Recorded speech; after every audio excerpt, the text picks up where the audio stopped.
Hello and welcome to the Pre-Chiro podcast. I'm your host, Dr. Ben Glass, and today we're making a professional chiropractor connection with Tamara Macintyre. And I'm not sure where you're at in the world these days, but if you don't mind just introducing yourself, Dr. Mac, and kind of reflecting on that time of life when you decided you want to become a chiropractor, what was going on, and what was it that happened that brought you on this path?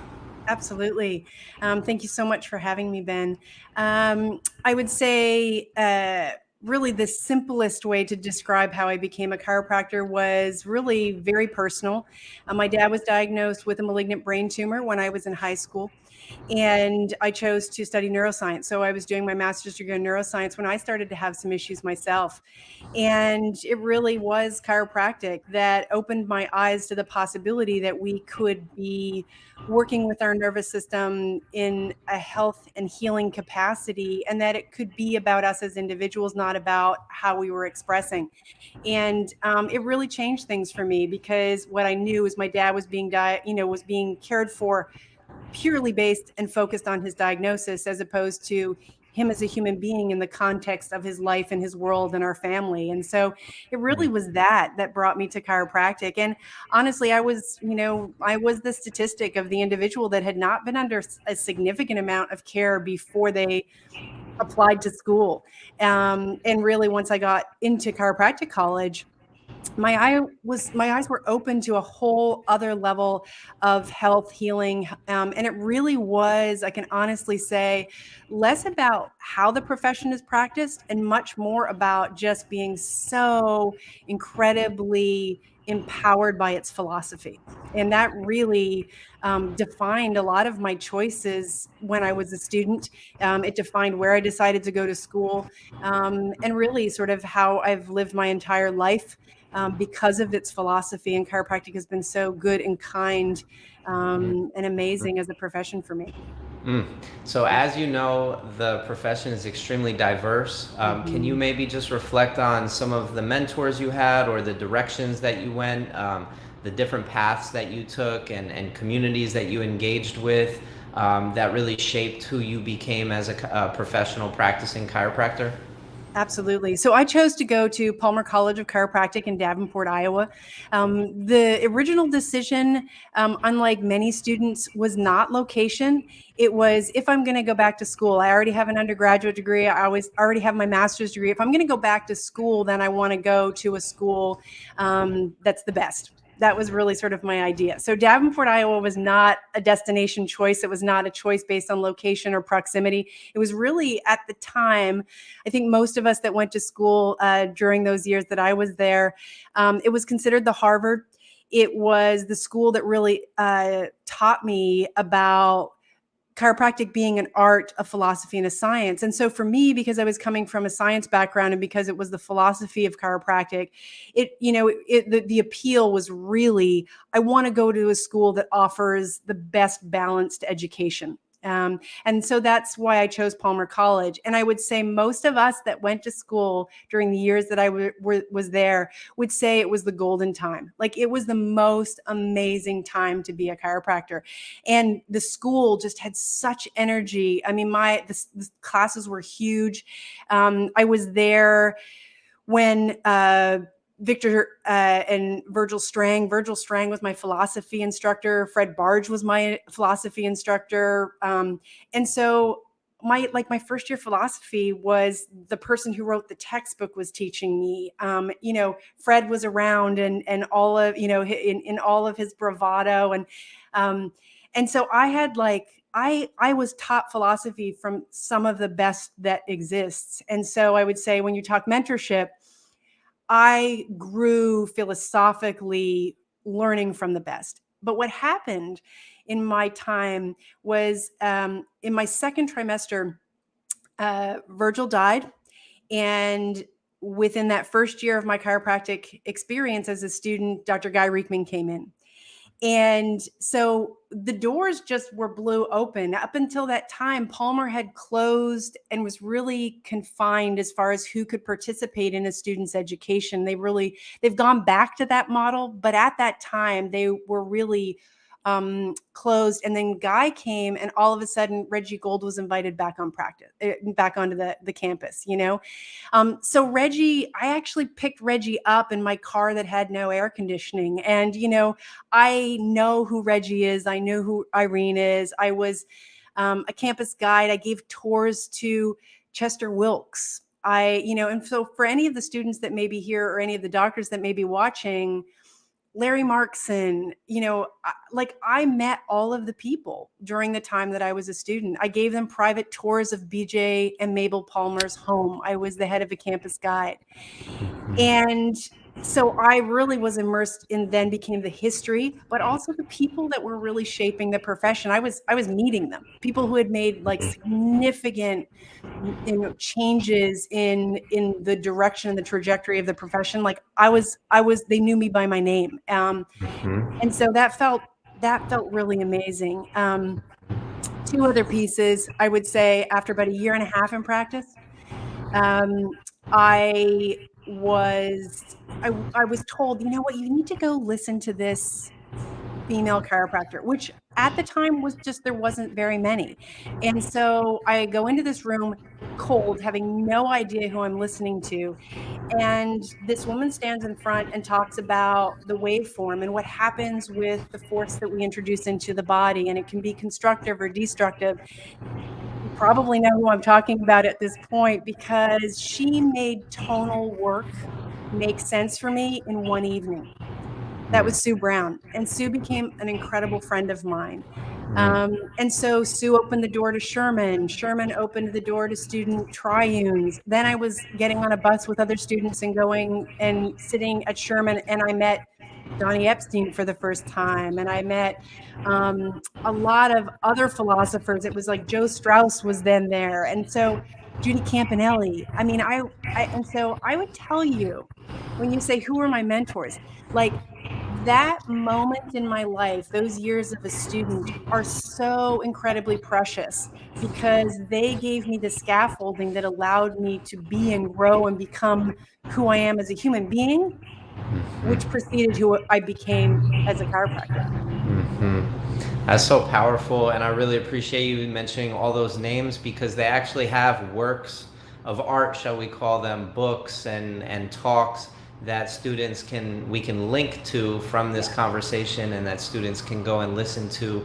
All the different people that you rattled off there are pillars in our profession, and really serve, I believe, as inspiration for people like you and me, who are giving anything that we can to this new generation, this next sort of influx of energy to the profession, and trying to shape their path with people who we know are on message with chiropractic and able to really speak clearly and simply. And so thank you for that. I really appreciate it. You touch on something that I think is worth going a little deeper on, and it's helping students recognize that lineage matters, and that the profession is relatively young. And if you could maybe just speak a little bit about, to that student who's in school today, who is about to go to chiropractic school, maybe they're not there yet, and how important it is for them to seek out people who are tied to the roots of chiropractic, who sort of are connected to those previous generations and are carrying forth the message today, and why that even matters, right? Because as you know, there's a lot of distractions that students have, and maybe you can touch on that too.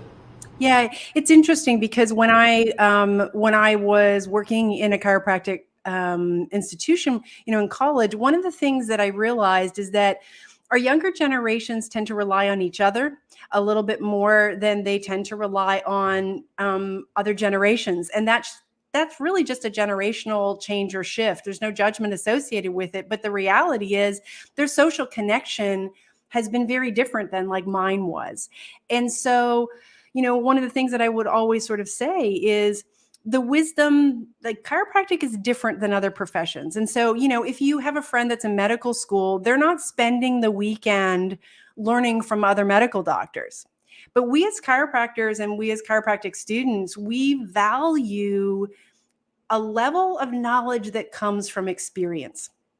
And that only happens through human to human contact. And the reality is, as chiropractors, once you actually start touching people, then we're having a different conversation, and we value the experience and the wisdom that gets passed down in a way that I think a lot of regulated health professionals don't.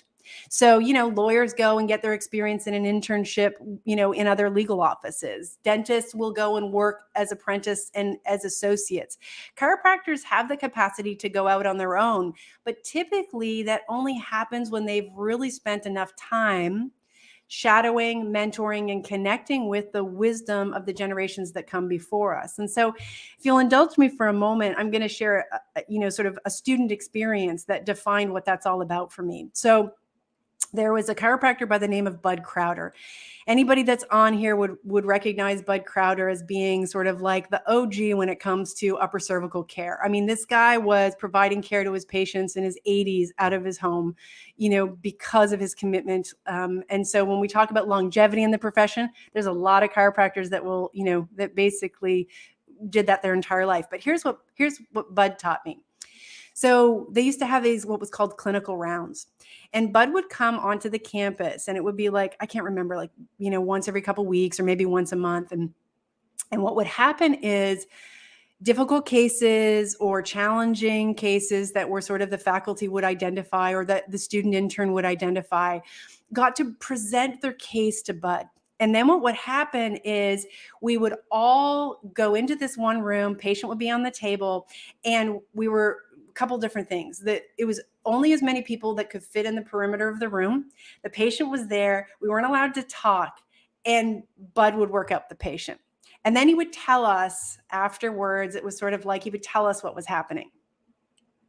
And we would watch him, and it was like, why are you touching there? And why did you know to ask that question? And how did you know that that was what was happening before the patient even told you?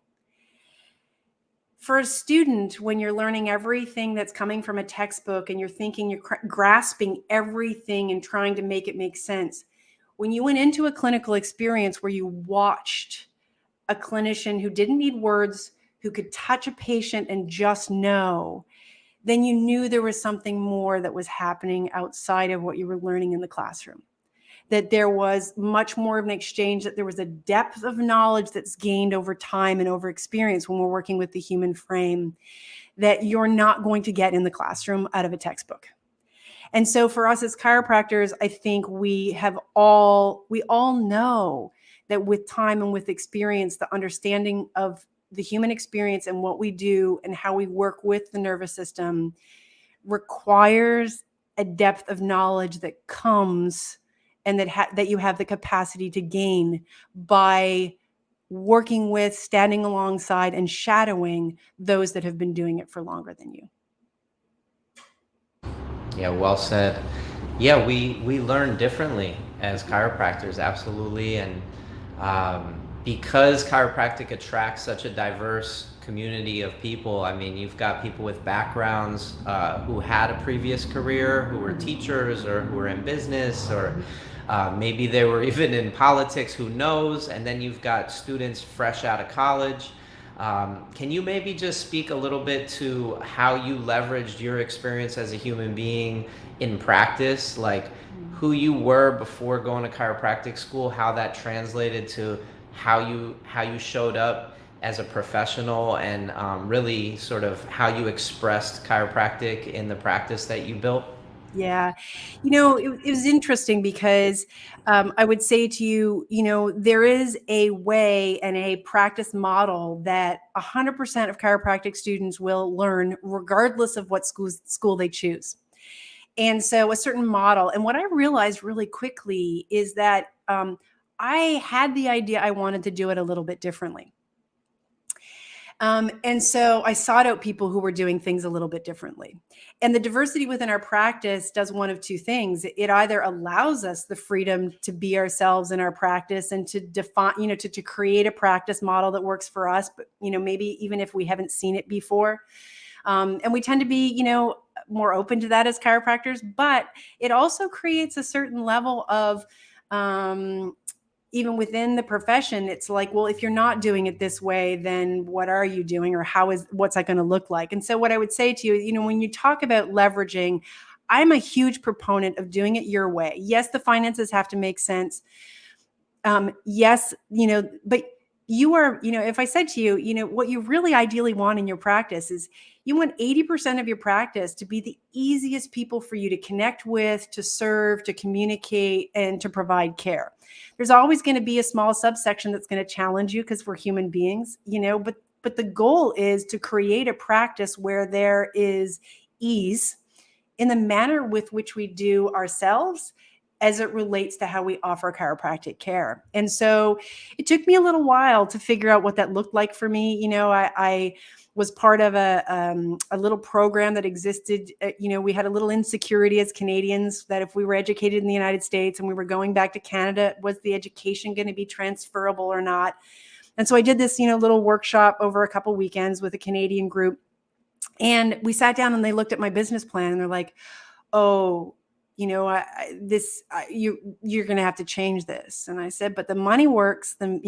I've worked with other individuals. Like, I know this doesn't look like the way you think it should be done, but I promise you, this is the way I want to do it. And so I did it differently. I charged differently.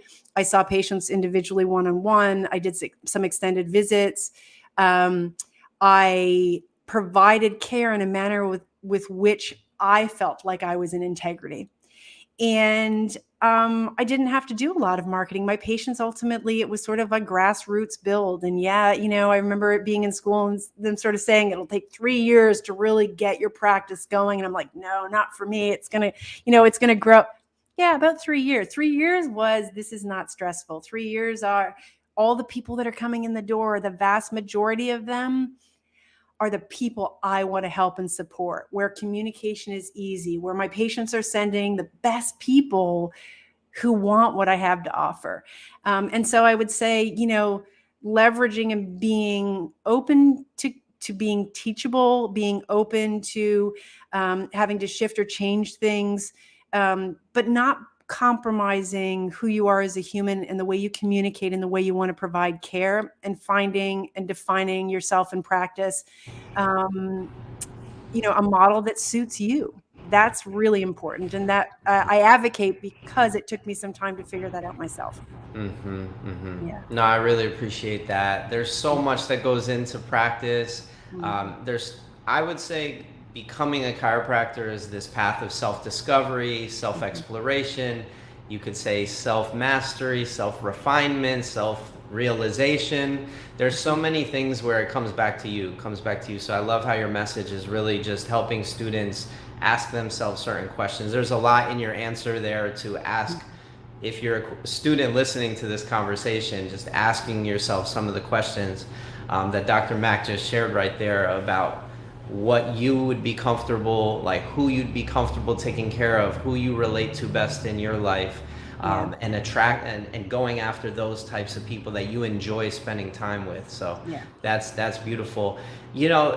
That kind of brings me, so just to kind of give you a little bit of perspective, I would love for students before they go to chiropractic school to have the foundation of chiropractic at least exposed to them. And maybe they can experience going through some of the books or listening to people such as yourself and other people. The second part is getting exposure to the skill sets, the science, philosophy, art, business, and communication. I'm just adding business and communication because it's a reality.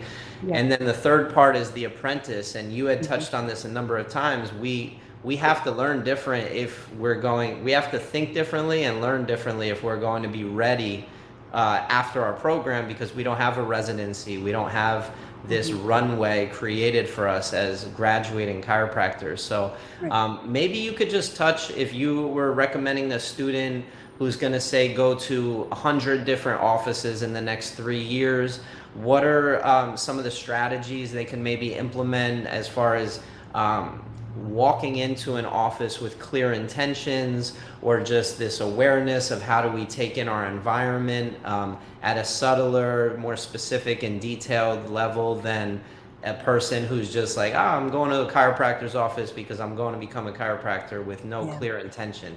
Can you maybe touch on that a little bit? Yeah, my strategy when I was exploring chiropractic and trying to decide myself was to go interview chiropractors. I mean, I really thought about it in terms of interviewing. And when I did, um, I was looking for somebody who'd been in the profession for a really long time. I was looking to interview a male and a female. I was looking to interview somebody who specialized in x-ray and sport, and actually just look at what those practices really looked like. One of the things that tends to cause a lot of stress to students once they get into chiropractic college is the realization that there is a lot to choose from. And it tends to be incredibly overwhelming. And so the mentality very oftentimes is, I'm going to just keep going to seminars and I'm going to figure this out. It's a pretty expensive way to do it, in my opinion.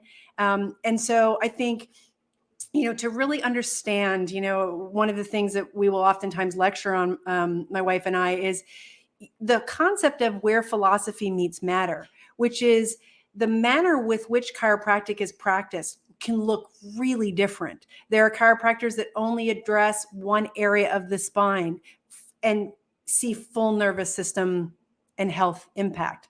There are others that work everything, including extremities. And so I think it's really important to actually, when I say models of practice, I'm not just talking about technique. And the mistake sometimes, I think, is to equate the art equals technique. The art is the practice and the way it plays out in its entirety. It's not just the technique. And I always sort of say, the magic of chiropractic isn't in the adjustment. And students make that mistake sometimes. The magic of chiropractic is in the care of the patient and what that care looks like, what that management looks like, how that plays out in an office situation can look really, really different. And so when you are choosing to explore what that could look like, what you said is exactly correct. You want to be open to all of it. You want to go, what does this look like? So for me, I wanted to interview people who were new in the profession. What does it look like when you're new? Where are what does that practice sort of look like? What does it look like when you have 3 tables and there's 3 different patients in a room at the same time? What does it look like when it's private? What does it look like when there is no conversation between doctor and there are 6 tables and patients are moving on the table and you don't see what you thought was an adjustment in the way that you understood it to be?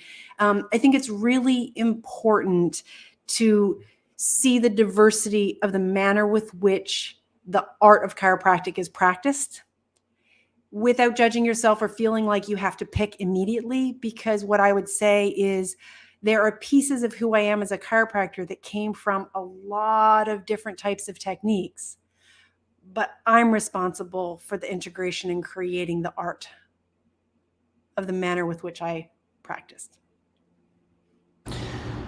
So moving into module 4, students have learned what chiropractic is, why people are motivated to go become chiropractors, listen to great stories. They've explored the different skill sets that chiropractors have, and now they've experienced chiropractic. They've either been under care and or been to multiple offices and seen different expressions.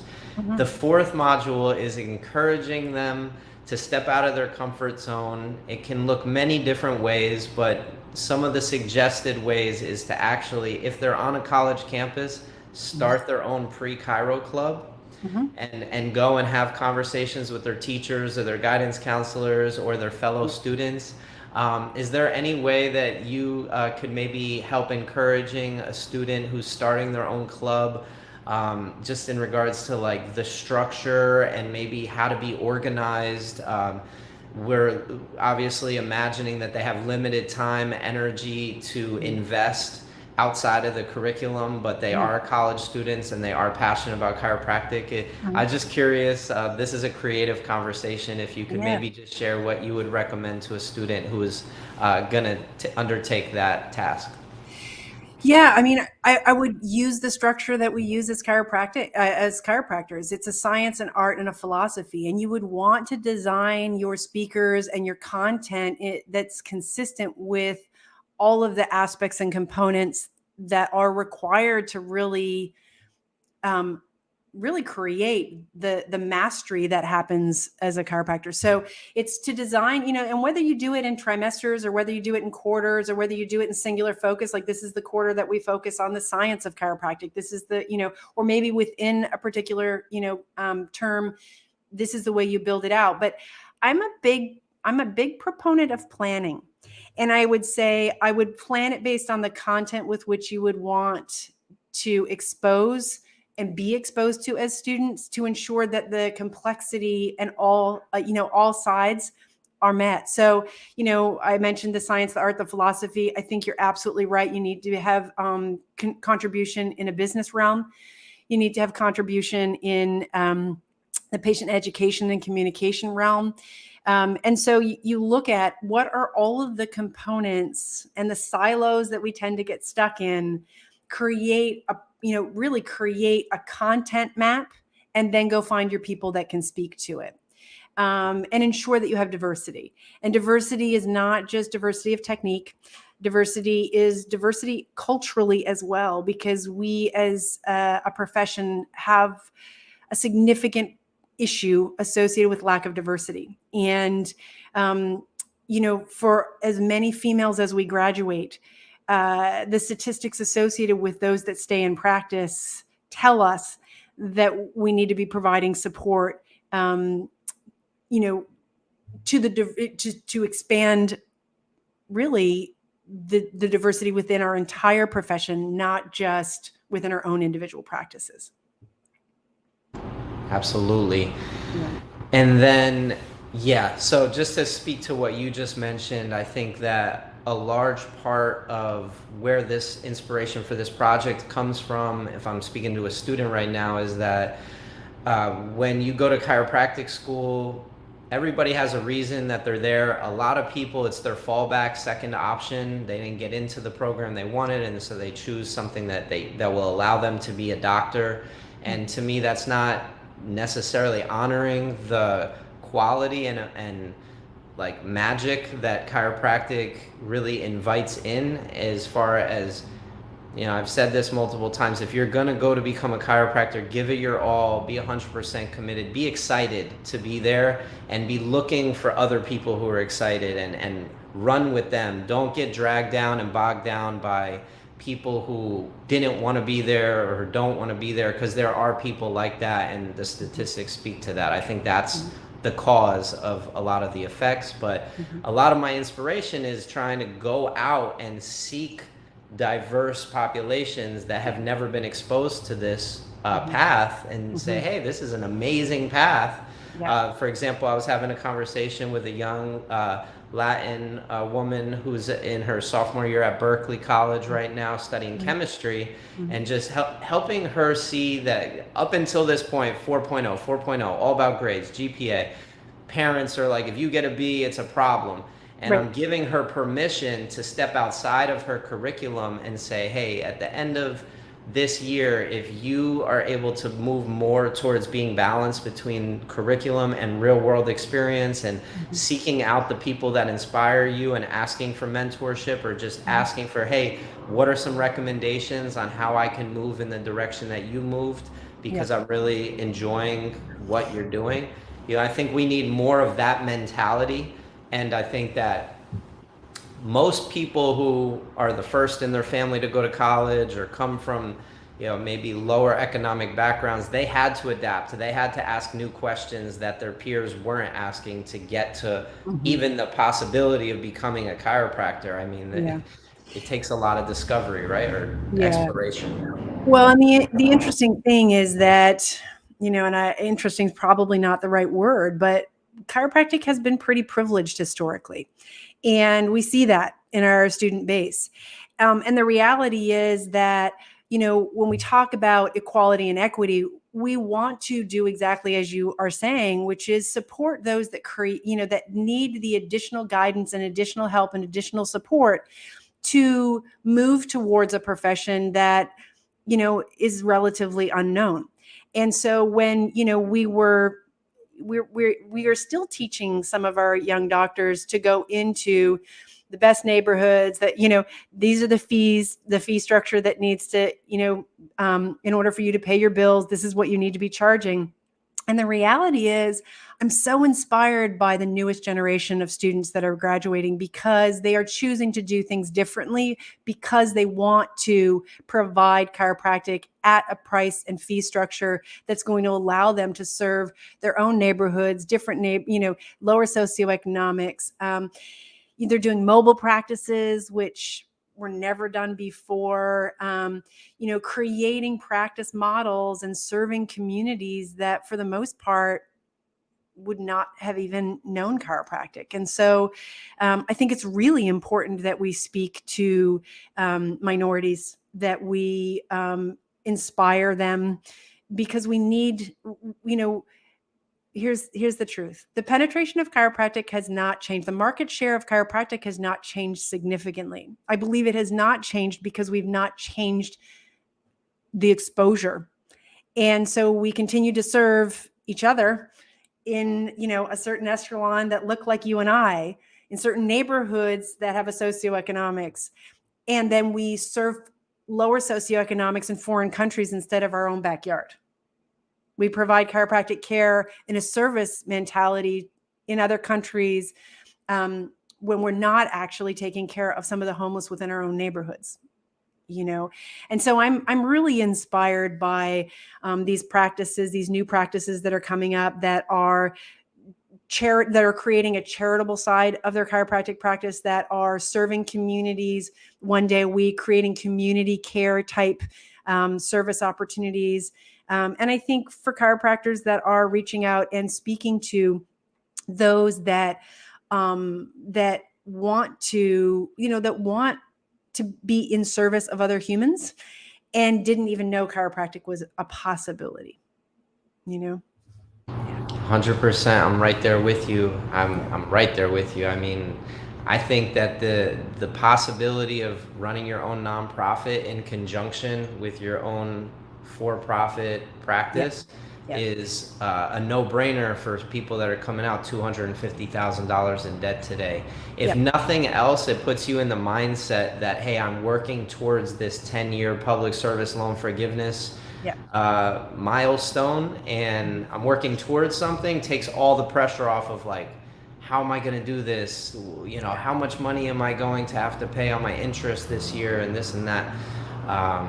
Yes, I'm right there with you. And if you check out this platform, out of the 250 interviews, more than 150 of them are Black, brown, or women speakers. And I can remove myself from the edits so that it's just one person and not me speaking directly to the student. And that's where I'm coming from. Of a lot of chiropractic as a profession in the last several decades has been be on the defensive. Let's not allow drugs and surgery into the profession. Let's prevent our schools from closing. Let's focus on getting better teachers into the campuses. And that's all, actually, that's an offense of getting better teachers into the campuses. But you know what I mean, as far as like us growing and outreaching in systematic and structured ways with strategic planning involved. I mean, I don't know how familiar you are with the concept of pre-chiro, but there's no presence of it whatsoever. And there is a ton of money being put into pre-med and pre-physical therapy. It's like huge. Yeah. And I don't see anybody in our profession really calling and beating the drum that, hey, let's raise $1 million and put together some plans that we can, give to students, to give to guidance counselors, or that we can put as a little bit of a commercial. Anyway, sorry, I'm getting on a side tangent. No, I mean, you're absolutely right. I mean, there are, there is a college application, what's the right word? Like portals where basically you can apply from multiple schools at the same time. I mean, this didn't exist when I was applying, but that's the way you can apply. Chiropractic colleges are not present there as an option for the most part. But here's the most interesting thing about that is chiropractic colleges are not present, but the reality is the vast majority of those that are applying through a single portal for multiple programs are minorities and diverse populations, because they don't have access to the, education counselor and career counselors that other schools would have. And so they're, there are ways that educational institutions can be expanding their influence for the betterment of chiropractic by creating avenues of access for minorities and those of diverse populations that they're not using at all. Right. So as long as we have the mindset, let's put it that way, as long as we have the mindset that we're just going to keep doing what we've always been doing and we're not going to change it, then it's not going to change. And so it really, unfortunately, it's people like you and I on the outside that recognize we have to continue to have these conversations with the deepest desire that we can and will change the landscape of chiropractic when we start to be more open and create more support and assistance for those to access the profession instead of the conventional ways with which people have accessed it. There we go. Yeah, you're getting me going. I mean, my question or my thesis is what's possible? What's the potential of challenging students earlier on in their pre-chiro years to represent and express chiropractic, say with a tri-board or with a book report or with a TikTok or a YouTube or an Instagram, like this is your project for the quarter. So this is like my capstone. So module 5 now of the pre-chiro, the 5th stage is your capstone independent study, create your own project. Is there anything that rattles off your head if you were going to invite a student to be creative and to obviously do it their way, but any prompts that somebody can maybe utilize in the end of like maybe the last 6 months or 3 months of their undergrad, or in the 3 to 6 months building up to their chiropractic program, that they can maybe utilize to explore the profession deeper or express their understanding and interpretation of a specific aspect of the profession? I'm just curious, anything comes to mind? So I would say I've said for a very long time, like who you are as a person precedes who you are as a chiropractor. Your ability to impact people and the ease with which you can do that happens when you know who you are. And so I would say, in that final piece of going, instead of getting consumed and driven by an educational process that, where you don't want the highs to get too high or the lows to get too low, because that's the reality of being a chiropractic student. It's if you can really ensure that when you show up, you have a sense of who you are and what you bring to the table in your uniqueness. And that's hard. I mean, depending on how, where you are in your life and what your age is. But if you can just be mindful that our profession needs you exactly as you are, that means you have to know who you are and be actively engaged in the process of exploring what that means. Right? Because it's only then that you can kind of really maximize the opportunities that are provided to you while you're a student. Is having a good idea of what is it that I need, right? How do I learn? What if I'm just paying attention to what excites me about my future, go there, right? But also be really mindful of what scares you. Where are your insecurities? Don't feed them, but know them and understand them and nurture them, and pursue venues to further explore them, because those are the ghosts that will haunt you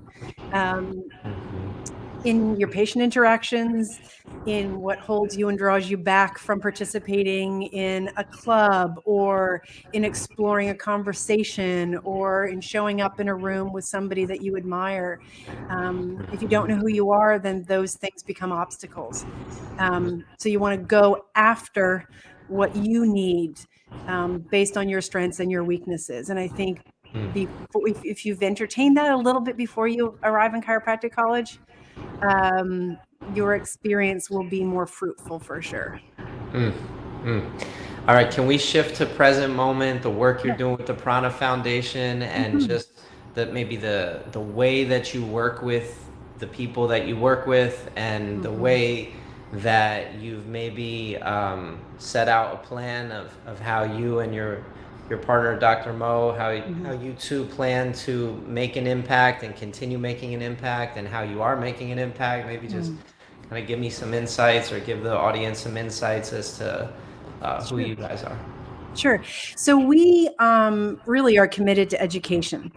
And back in just at the end of 2019, early 2020, before the world shut down, we made a conscious decision to make ourselves available in an online capacity from an education and a support perspective. So we created the Prana Foundation, and really, what that was all about was, what are the ways with which we continue to support and educate, that we can be of service to the profession and to students and doctors, and that we can create a level of community, of connection, where people can continue to explore, but also have a shared love for what we do.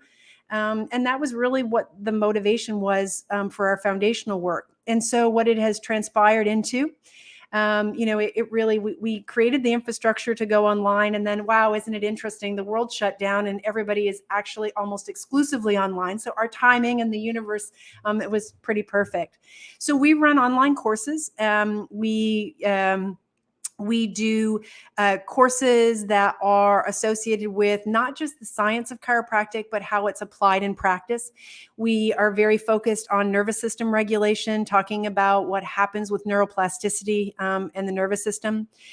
And we also like experiential. I mean, people grow into their best versions of themselves when they feel supported, and we need to be connected and in community, and not functioning in isolation in our own individual offices. And so we created retreat opportunities. And so we have always gone to Costa Rica, and I say always because really at this point, it was sort of our go-to escape when we were in practice. And then we decided to bring doctors and students with us. And so we spend a week on the beach, 2 to 3 times a year for a week. And what we do is we really focus on who you are as a person, with the shared value set associated with who we are as chiropractors. And it's kind of expanded. It's, who are the other like-minded professions that are out there that we should know about as chiropractors, instead of staying in our, sort of tight little sphere. Because when the mental health expert knows about manual care as it relates to the nervous system and what that brings to health and healing, then we've actually just expanded our community and our reach as chiropractors, right? So we do these retreats. We tend to have them with different themes. Some of them are continuing education, where doctors can get credit. Sometimes we provide complementary care to the community in a service capacity, and then we keep going back to the same community, so people that would not typically have access to chiropractic care have access. And so really our initiatives are always to stay true to who we are as chiropractors, but also spread the word more globally. And so the online world has been amazing, because we ultimately end up supporting and working with doctors all over. I will do project-based support, mentorship, coaching. I kind of do it a little differently than, what's out there. I like to do it project derived. I like to do it for a fixed amount of time. I like to sort of meet doctors in a place of, what are you struggling with?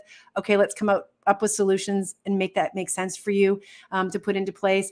And what I love is that means that like-minded doctors I've worked with are in Hong Kong and Australia and in Canada, and I really get to bring out and work with doctors to just make those small little changes in their practices that allow them to be more of themselves. And so that's really what our foundation is about, is how can we assist you? How can we provide high quality education that you can put into practice, that invigorates your practice tomorrow? That's who we are. Awesome. Thank you so much for creating that. I think it's such a valuable resource, not only for students, but for doctors. I mean, you're working probably, how would you say the ratio is, doctors and students that are in your community? Would you say it's about equal, or is it a little more in one direction? Well, what happened was, because of the influence with students over the 5 years that I was there, it sort of started with a pretty significant student base out of a couple of very specific schools. And then Dr. Mo has a lot of impact with students understanding the neurology of subluxation and what does that look like. And so we have a large community of students that are actively engaged in learning that have chosen to stay in contact with us. And then what's happened is as those doctors over the years are in their early years of practice, they stay in touch. And then those doctors that, really were looking to revisit the science of chiropractic that have been in practice and feeling a little bit stale 20 years later, then they started to show up. And so what I would say to you is I would proudly say our community is a really diverse in all of the ways we want diversity in our practice, in our profession. And so we're pretty proud of the fact that students find doctors of like mind. I was able to introduce a female chiropractor of Sudanese background to another female chiropractor of Sudanese background, one in Australasia and the other in North America. And I went, hey, I know somebody like you in another part of the world. I want you to meet. And so that's what I love about our community. And that right there, that the shared experience coupled with the shared background, that's the vision, I think, for our profession is all about connection. Yeah. This concept of subluxation is there being a disconnection. Yeah. And metaphorically speaking, the brain and central nervous system is our schools, our organizations, our foundations, our companies. Yeah.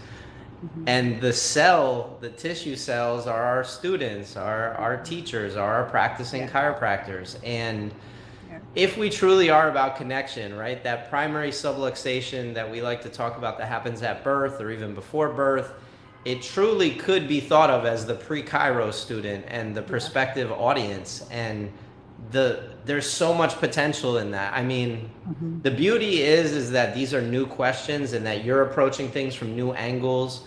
And I think that, our profession's expression hasn't reached its full potential, not even close yet, but we're starting to put the pieces together and creating different puzzle pieces that can connect with one another. And most of us have shared experiences, but you wouldn't know it based on how the general narrative, there's this concept of narrative psychology. Imagine if the narrative psychology matched more of what you've been able to create in the Prana Foundation. That was what students experience as they go into the profession. This diversity that exists in the community, yet it's like people see the connections, people are making connections with one another. That's so awesome. Thank you so much. You're welcome. Awesome. Any last words, thoughts, considerations, questions for me? Maybe sharing a vision for the profession. I'm over here talking about what could be, what if this, what if that, anything that this has brought up for you? I love what you're doing. I think it's incredibly important for work to be done before you show up when you're choosing a profession that's less understood, and so it's, the more you can show up prepared and knowledgeable and open, the more you're going to get out of the experience. And I think I said this a little bit earlier, but our profession needs you in all of your bigness, your boldness, your brightness. We need you. And what that means is you are responsible for showing up 100% who you are. And that's going to take some work. And so, my biggest vision for the chiropractic profession is that we expand who we serve, that we look more representative of a global profession as opposed to, a more unified look. My sincere hope is that we can somehow figure out how to create business models that allow us to have, as you mentioned earlier, every single chiropractor committed to a portion of low cost to no cost care in their own communities, we would see an incredible shift in the market share, and we would see an incredible shift in the quality of health expression in our communities. because the nature of what we know as chiropractors from a healthy living, healthy lifestyle, nervous system regulation perspective, there is no doubt in my mind that this is what the world needs. And unfortunately, until we have that bigger expanded vision of providing care to diverse, populations of different socioeconomics, we as a profession are not, we're being guilty of omission. Very powerful stuff today. Thank you so much. If any students have any questions, I'll connect them somehow to you. Perfect. And wow, yeah,